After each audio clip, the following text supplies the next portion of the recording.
If you like catfish and you like jambalaya, you're going to love it when it's stuffed together. Welcome back to She's Cooking. I'm Shania and I got another tasty recipe for y'all. So if you want the full recipe, go ahead and stay tuned.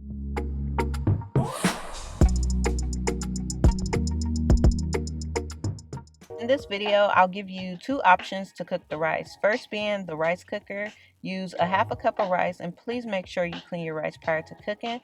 Then cover it with an inch of water. And I just use my index finger to ensure that it's enough water. The second way, I'll show you guys later in the video once we start cooking. Prepping our vegetables, we have 2 stalks of celery, a fourth of red and green bell pepper, and a whole onion chopped up finely.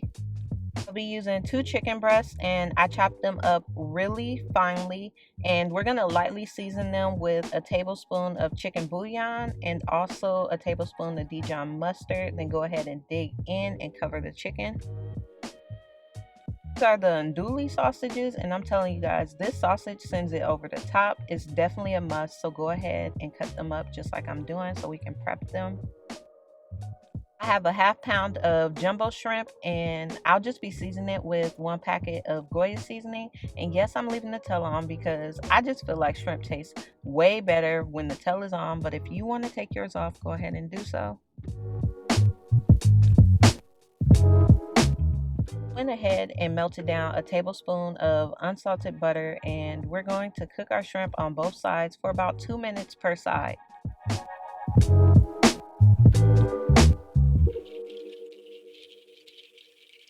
The shrimp is done, add a teaspoon of olive oil to the pan and go ahead and add your chicken in and cook it on medium heat for about 8 to 10 minutes. We want to go ahead and make sure the chicken is cooked all the way through.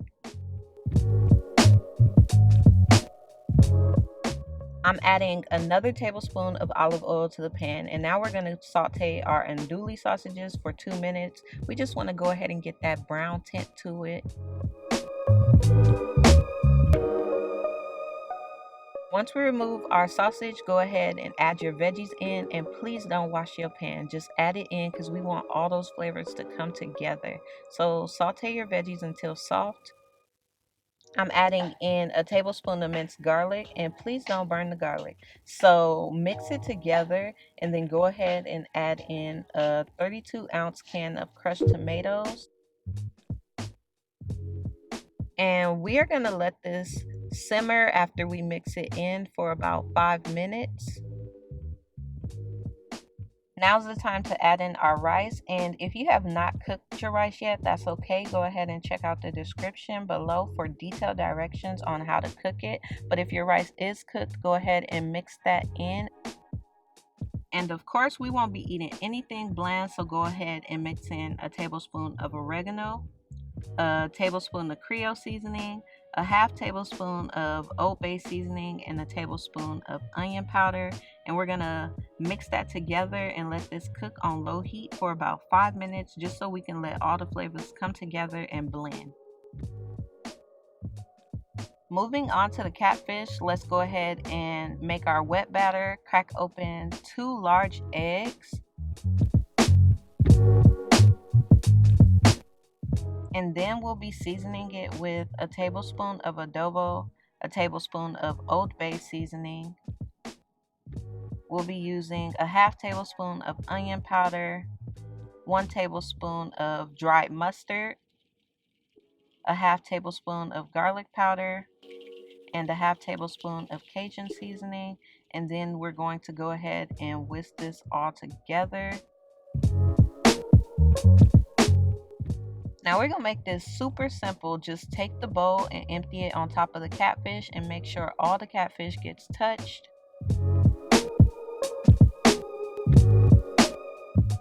Now for the dry batter, I'll be using a cup of cornmeal, which is already in the bag, and I'm just adding in another cup of flour, and we're going to go ahead and close this bag back up and shake it well so that it's covered perfectly and evenly. Add the fish in one at a time and then make sure we zip it closed completely. And we're going to shake this thing up like it's the 99 to the 2000s, okay? We want to make sure our fish is fully breaded. I preheated my oil so it's nice and hot and ready. So we're just going to go ahead and drop in our fish for about 5 to 8 minutes. Now look at that. It's coated perfectly. It's ready to come out at this point.